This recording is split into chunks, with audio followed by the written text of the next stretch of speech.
ويضلله فلا هادي له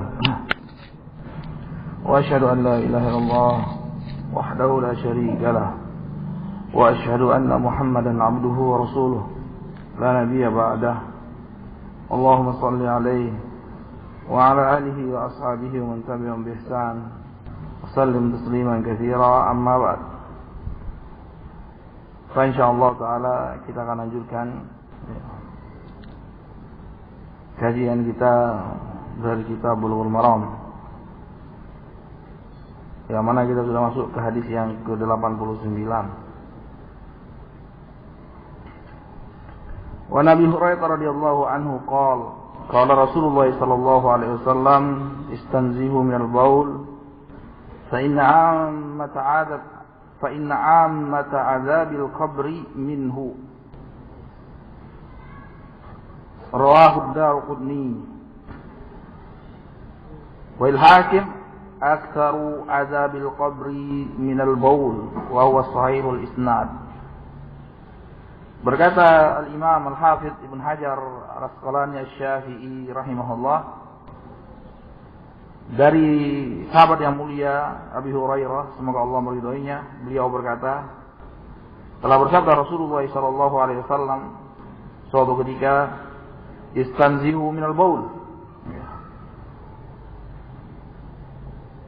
Istanzihu minal baul, berbersih dirilah dari air kencing, ya. Bersihkan diri dari al-baul, dari air seni. Fa inna amat azabil qabri minhu. Karena keumuman, kebanyakan daripada azab kubur dari situ, dari tidak bersih dalam membersihkan atau tidak membersihkan sama sekali, ya, najis, ya. Ketika buang air, ya. Di sini disebutkan secara spesifik buang air kecil, tapi tentunya lebih-lebih lagi apabila buang air besar. Kalau sekiranya buang air kecil saja diancam dengan azab kubur, maka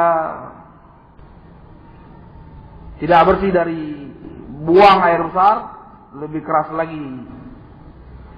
Rawahu ad-Darqutni, hadis ini diriwayatkan oleh Imam ad-Darqutni. Wal Hakim, dan diriwayatkan juga oleh Imam Hakim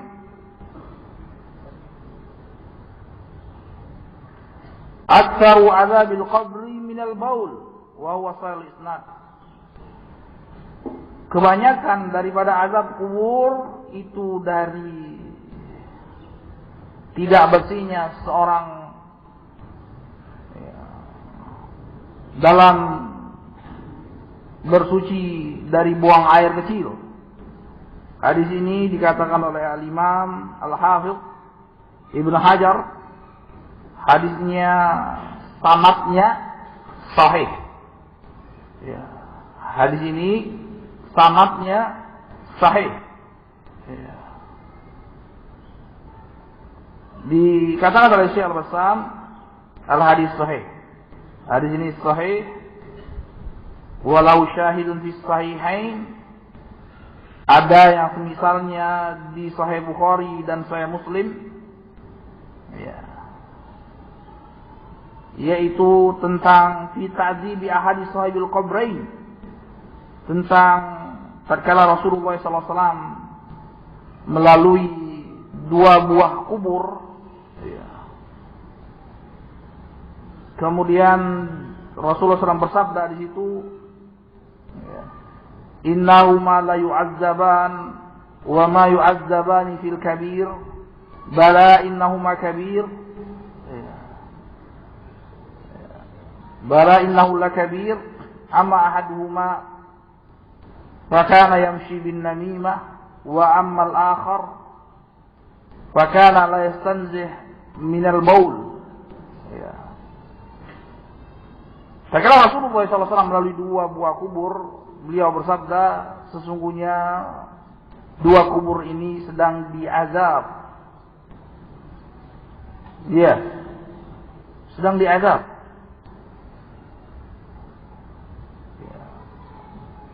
Dalam sebagian riwayat disebutkan, dan orang-orang tidak mengira itu besar. Padahal itu besar, ya, sehingga harus diazab. Ya. Kalau kecil mungkin bisa diampuni dosanya. Ya. Adapun salah satunya, dia gemar namimah, ya, menebar permusuhan, jadi membawa berita ya, dari A dengan perkataan-perkataan yang menyakitkan si B ke B, dan sebaliknya dari B menyampaikan kepada A, akhirnya terjadi permusuhan di antara kaum muslimin. Adapun yang satunya, dia tidak bersih tatkala bersuci ya, dari buang air kecil. Ya. Dan ini menunjukkan bahwasanya mereka bukan orang kafir, ya. Mereka muslim. Mereka muslim. Buktinya apa? Buktinya Rasulullah SAW minta syafaat kepada Allah SWT agar diringankan. Kemudian Rasulullah SAW mengambil sebuah ranting yang basah, kemudian ditancapkan ke kuburan ini. Rasulullah SAW bersabda, la'alla ayyukhaffafa anhuma ma lam yaibasaha. Mudah-mudahan dua ranting ini sebagai pertanda ya, bagi Allah sebagai pertanda ya, semoga Allah Subhanahu wa taala meringankan azab keduanya selama belum kering. Ya. Jadi kalau artinya apa?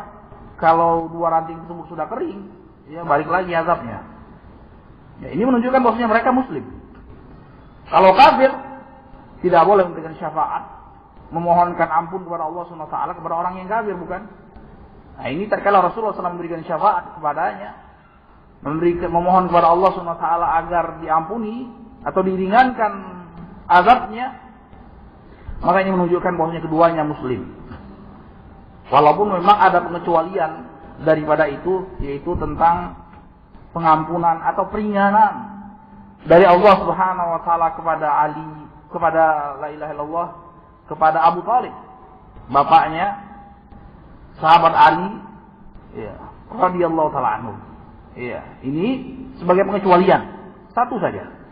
Orang kafir yang diberikan keringanan, yang tadinya diazab di neraka jahanam yang paling bawah, kemudian Rasulullah SAW memohon kepada Allah agar Allah SWT meringankan azabnya sehingga Abu Thalib diringankan azabnya yang tadinya paling bawah ke paling atas. Itu pun direndam mata kakinya, mendidih otaknya. Waliyadzubillah. Ya, apalagi yang paling bawah. Iya, mendidih otaknya. Dan ini tidak mati-mati. Ya, mati, mau mati segar lagi, mau mati segar lagi. Waliyadzubillah, nasallallahu alaihi wasallam. Allahumma anjina minan nar.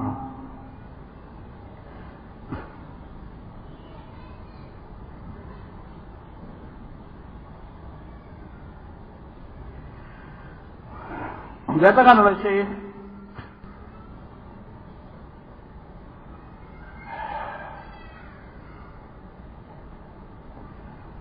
yang bisa kita ambil pelajaran daripada hadis ini,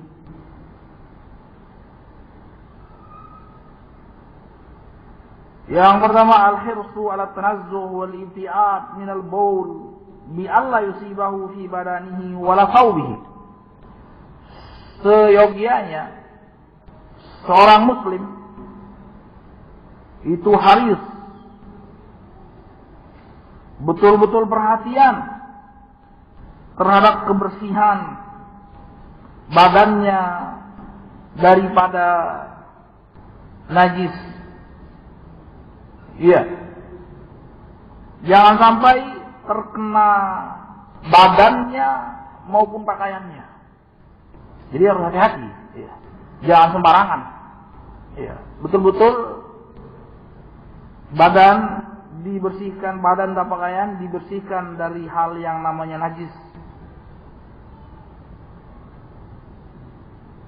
Iya. Kecuali mungkin satu keadaan darurat. Ya. Sebagaimana sering kita ulang-ulang, bahwasanya darurat dikatakan oleh ulama, ad-darurat tubihul mahdhurah. Perkara yang darurat itu dalam banyak keadaan membolehkan perkara yang tadinya diharamkan. Iya.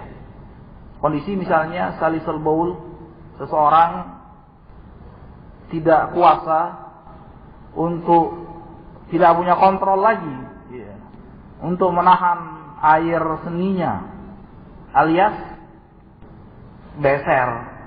Iya. Nah, ini namanya adalah istilah fuqaha, namanya salisul baul. Seorang yang keluar terus-menerus air seninya, ya, tanpa kontrol. Ya, kalau orang normal itu bisa dikontrol. Ya, kapan saja dia ingin buang air kecil dia bisa. Kalau ini tidak, ingin nggak kepingin keluar juga. Ini namanya salisul baul. Maka ini dapat keringanan dari syariat. Iya, dapat keringanan dari syariat. Dia diperbolehkan, ya, untuk meminimalisir saja, walaupun tidak mungkin hilang sama sekali, karena masyaqqah azimah, karena sangat memberatkan baginya untuk tidak membaca Al-Quran dalam keadaan bersih, tidak sholat kecuali dalam keadaan bersih, tidak mungkin. Ini sesuai dengan firman Allah Subhanahu Wa Taala, fattaqullaha mastata'tum, bertakwalah semampu kalian. Dalam firman-Nya, la yukallifullahu nafsan illa wus'aha.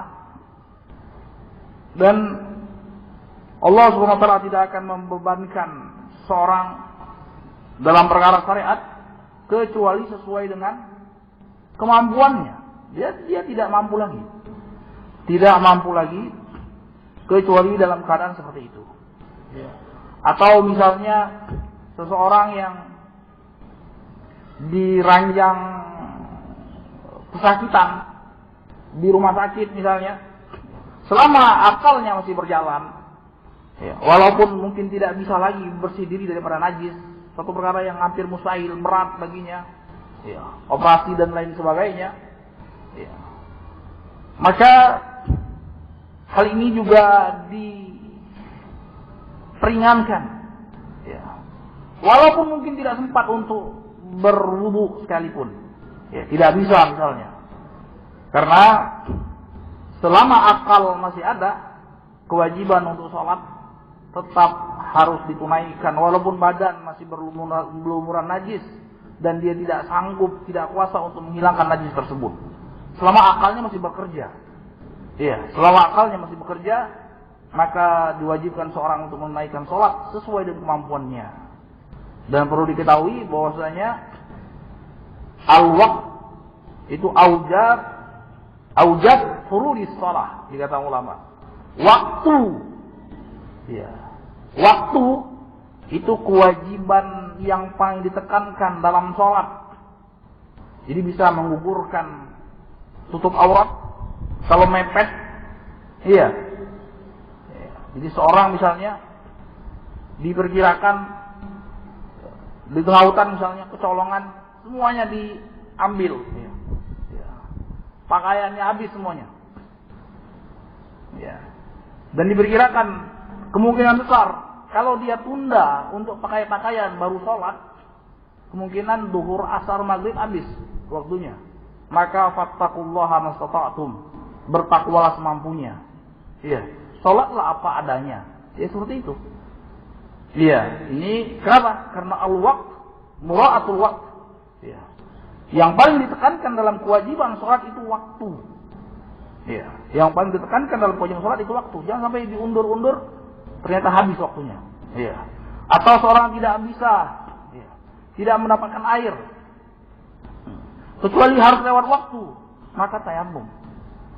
Ya, jadi daripada taharah, daripada menutup aurat, ya, Maka yang paling ditekankan adalah waktu. Jangan sampai waktu bergulir begitu saja tanpa uzur. Iya.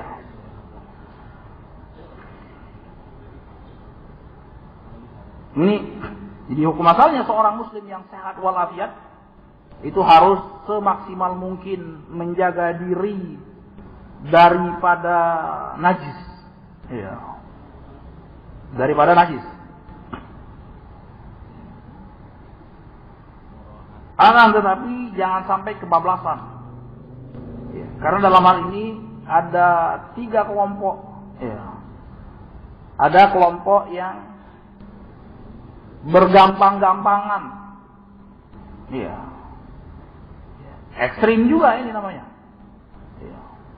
Ada kelompok yang kelewatan. Ya. Tidak merasa cukup dengan apa yang digariskan oleh syariat. Sehingga keinginan dia untuk membersihkan najisnya itu kelewatan yang tidak digariskan oleh syariat. Misalnya habis buang air kecil, batuk-batuk. Ya, batuk kan merangsang untuk keluar lagi kan. Ini nggak ada keterangannya. Ini was-was syaitan namanya sudah. Iya. Atau pakai urut-urut segala. Iya, diurut-urut. Ini juga bid'ah dikatakan Syekhul Islam Ibnu Taimiyah rahimahullah. Ada sebagian lain dari kalangan sufiyah dikarenakan jahilnya mereka loncat-loncat. Iya, loncat-loncat ada yang pakai naik tangga segala. Ini ada. Disebutkan oleh mereka untuk hati-hati. Iya, hati-hati tapi tidak pakai keterangan syariat. Sebenarnya ini konsekuensinya bisa menyeramkan. Kenapa menyeramkan? Merasa syariat itu kurang lengkap. Bahaya kan? Kalau ada seorang muslim berkeyakinan bahwasanya syariat itu kurang lengkap, apa artinya ini? Mendustakan ayat Allah, mendustakan hadis-hadis Rasulullah sallallahu alaihi wasallam. Allah Subhanahu wa taala berfirman, "Al-yauma akmaltu lakum dinakum." Iya. Hari ini, hari Arafah di Hajjatul Wada tanggal 9 Dzulhijjah. Hari ini kata Allah Subhanahu wa taala, aku telah sempurnakan untuk kalian agama kalian. Ya. Sementara dia merasa kurang abdol. Wah, ini bahaya. Maka shadaqah Al-Imam Syafi'i rahimahullah benar. Telah benar Imam Syafi'i berkata dalam suatu riwayatnya, "Man istahsana faqad syarra."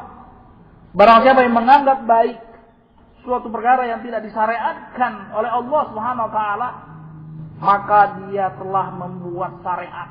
Apa artinya ini? Dia telah menjadi tandingan bagi Allah Subhanahu wa taala. Kenapa menjadi tandingan? Karena yang namanya membuat syariat itu hak siapa? Hak Allah Subhanahu wa taala. Loh, ini rasanya kurang mantap. Iya. Kurang mantap sehingga berlebih-lebihan dalam perkara syariat. Ini banyak hadis-hadisnya yang memperingatkan kaum muslimin untuk jangan terjatuh dalam perkara ini. Allah juga berfirman, "Wa ma ana minal mutakallifin." Ya, Allah tekankan kepada Rasulnya bahwasanya tidak diperkenankan untuk takalluf, berlebih-lebihan dengan perkara-perkara yang tidak digariskan oleh syariat. Syariat mengatakan untuk dibersihkan, sekedar bersih selesai. Kenapa harus pakai batuk-batuk? Kenapa harus pakai ini namanya was-was? Ya, dua sisi ini sisi syaitan namanya. Sisi yang bergampang-gampangan sehingga terkena najis tidak terlalu peduli. Ya. Sisi yang lain juga sama. Disebutkan oleh Ibnu Qayyim dalam banyak tempat dalam kitabnya dalam perkara ini. Yang tengah-tengah merasa cukup apa yang digariskan oleh Rasulullah SAW. Ini yang selamat. Dalam semua perkara. Dalam perkara akidah, dalam perkara muamalah, dalam perkara ini. Ya, yang tengah-tengah. Jadi seorang harus berjalan di atas koridor ilmu. Nyaman dia. Nyaman dan aman. Iya. Ini. Kemudian yang selanjutnya, al-afdal al-mubadaratu bi ghaslihi wa at-taharatu minhu ba'da isabatihi li alla tusahibahu an-najasah. Amma wujub isalatiha fa yakunu inda shalah. Dan yang afdal untuk bersegera membersihkannya. Itu yang afdal. Iya, yang afdal untuk bersegera membersihkannya, kecuali kalau sudah mepet waktu sholat. Iya, karena bukan sekedar afdal lagi, tapi wajib. Iya, yang afdal untuk bersegera membersihkannya karena keumuman ayat. Fastabiqul khairat, bersegeralah untuk mencapai kebaikan, keumuman ayat. Iya. Wasari'u ila maghfiratin min rabbikum, dan bersegeralah untuk mencapai pengampunan dari Allah Subhanahu wa taala. Dan yang afdal juga untuk bersuci setelah terkena najis, ya, dibersihkan, setelah dibersihkan bersuci, ya. Karena tidak sah wudu seorang muslim, bersucinya seorang muslim kalau sekiranya najisnya masih ada pada badannya. Ya, tapi hendaklah dibersihkan terlebih dahulu, kemudian bersuci sebagaimana hadis Ali, ya, terkala menyuruh Miqdad untuk bertanya kepada Rasulullah SAW, kuntu rajulan nazza'an fastahyu an as'ala Rasulullah SAW, ya, lima kanat ibnati minni fa amartul Miqdad, ya. Jadi aku, kata Ali radhiyallahu ta'ala anhu, laki-laki yang nazza'an, yang sebentar-bentar keluar madhi.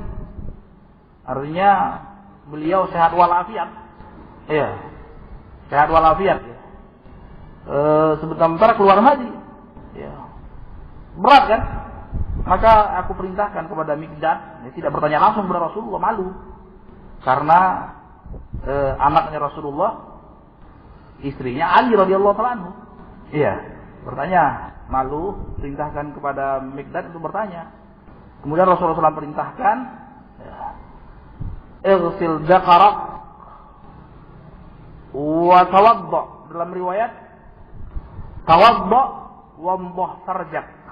Ya. Dalam sebagian riwayat, cucilah zakarmu dari hal yang najis tersebut, kemudian berwuduklah. Iya, ini dalilnya. Dalam riwayat yang lain dibersihkan, diwuduk dulu, kemudian bersihkan. Tapi di sini dikatakan ulama, dikarenakan kata penghubungnya itu dengan waw, bukan dengan summah, maka ini tidak memberikan faedah tartib, tidak berurutan.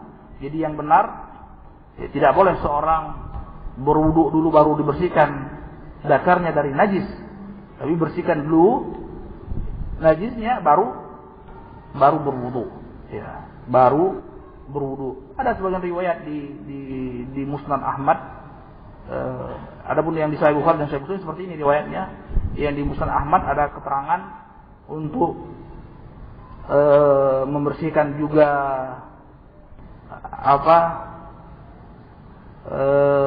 unsayai, ya, zakar dan yang di bawahnya zakar, ya, dua yang di bawahnya zakar. Artinya disebutkan oleh ulama faedahnya untuk mendinginkan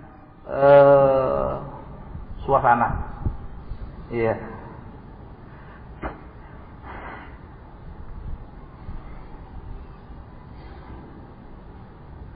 Kemudian faedah selanjutnya,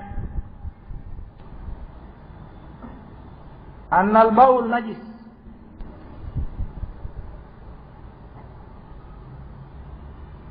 Bahwasanya air seni itu najis. Ya, apabila terkena pakaian, badan dan tempat, maka pakaiannya menjadi najis. Ya, dibersihkan, badannya menjadi najis sehingga dibersihkan. Ya. Dan tidak sah salat dalam keadaan masih terkena najis, ya, berhubungan dengan najis, ya. Kecuali kalau sekiranya ketahuannya setelah selesai. Misalnya pakaian yang kita pakai najis, kita tidak sadar. Setelah wudu dengan sempurna dan lain sebagainya, tahu-tahu setelah selesai sholat kita baru sadar pakaian kita najis. Maka ini pendapat yang benar, sah sholatnya. Dalilnya apa? Dalilnya suatu saat Rasulullah SAW sholat, Itu ketika tengah-tengah sholat, Rasulullah SAW mencopot sendalnya. Ya, Rasulullah SAW keseringannya sholat pakai sendal, sebagaimana hadis-hadis yang sahih. Dan para sahabat juga melepas sendalnya. Setelah selesai salam, Rasulullah bertanya, "Lima khala'tum ni'alakum?" Kenapa kalian lepas sendal tadi? Kata Rasulullah, kata para sahabat, "Ya ra'ayna khala'ta ni'alak ya Rasulullah." Ya, kami lihat engkau lepas sendal, maka kami juga lepas sendal. Ya, dikatakan oleh Rasulullah SAW, "Atani Jibril." Jibril datang tadi. Ya, kasih tahu ya, bahwasanya di sendalku itu ada najis, sehingga aku lepaskan. Dan di sini tidak ada Rasulullah SAW memerintahkan untuk mengulangi sholatnya. Ya, berarti ini menunjukkan apa? Menunjukkan sholatnya sah.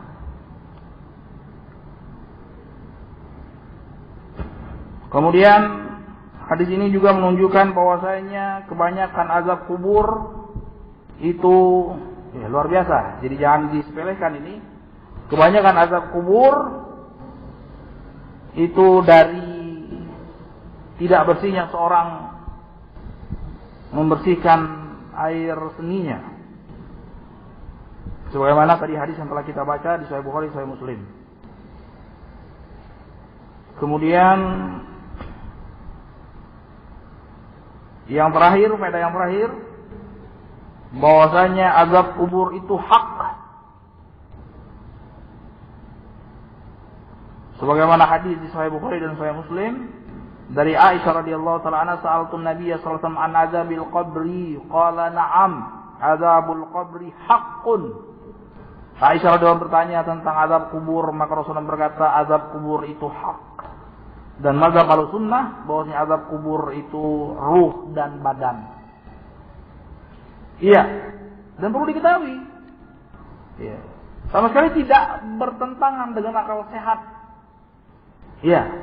Walaupun mungkin tidak masuk kepada akal seseorang. Iya. Beda antara bertentangan dengan syariat, bertentangan dengan akal, dengan tidak masuk akal. Iya. Bertentangan dengan akal sehat atau tidak bisa dicerna dengan akal sehat. Tidak bisa, belum bisa dicerna, belum sampai.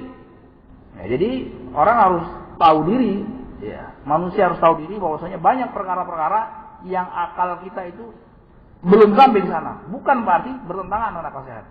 Karena Allah Subhanahu wa taala ala kulli syai'in qadir, Allah Maha mampu untuk mewujudkan segala sesuatu. Dimensinya sudah beda.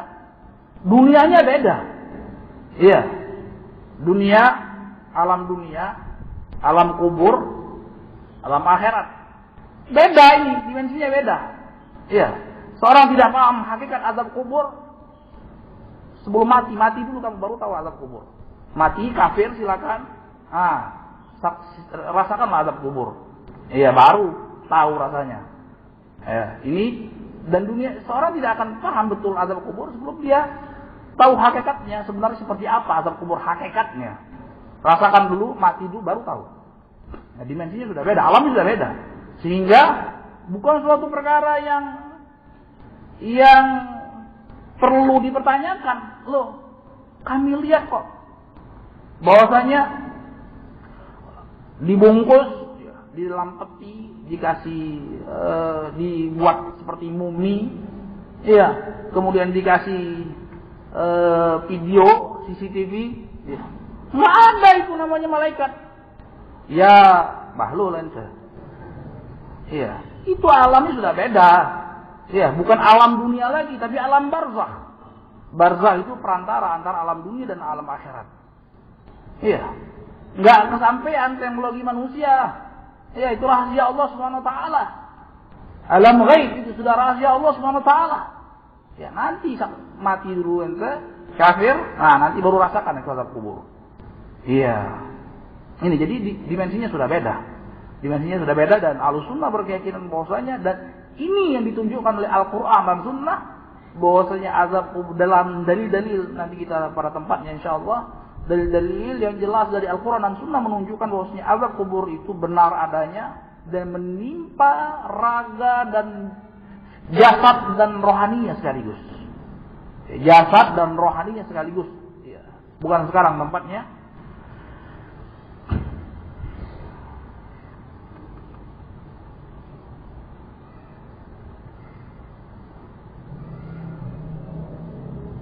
Ya. Kemudian yang selanjutnya, selanjutannya disebutkan di sini bahwasanya balasan di akhirat itu adalah benar adanya. Karena dalam sebagian hadis bahwasanya azab kubur itu awwalu manazil akhir. Awal tahapan menuju akhirat. Iya, awal tahapan menuju akhirat. Faman naja minha fama ba'da dzalika aisar. Barang siapa yang selamat dari azab kubur, yang setelahnya lebih mudah. Wa man lam yanju minha fama ba'da dzalika asar. Barang siapa yang tidak selamat darinya, setelahnya lebih sulit lagi. Nasallallahu alaihi wasallam. Allahumma injina min adzabil qabr. Semoga Allah menyelamatkan kita semua dari azab kubur. Kemudian dikatakan oleh Syekhul Islam, as-sahih jawazu mulamasatin najasa lil hajah. Yang benar bahwasanya diperbolehkan untuk seorang muslim boleh menyentuh najisnya karena hajat. Ya, tatkala membersihkan kotorannya boleh menyentuhnya. Ya, tidak makruh insyaallah. Yang tidak boleh kalau tanpa hajat. Tapi agak sulit dimengerti bagaimana seorang muslim bisa main-main dengan najis tanpa hajat. Iya.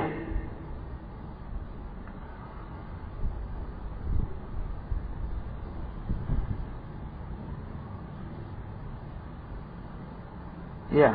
Kemudian yang terakhir, perkataan Rasulullah SAW, la yatanazzah min baulihi, maksudnya dari air seninya sendiri, ya. Entah di pahanya, entah di betisnya, entah di sekitar kemaluannya dan di pakaiannya dan sekitarnya. Ya.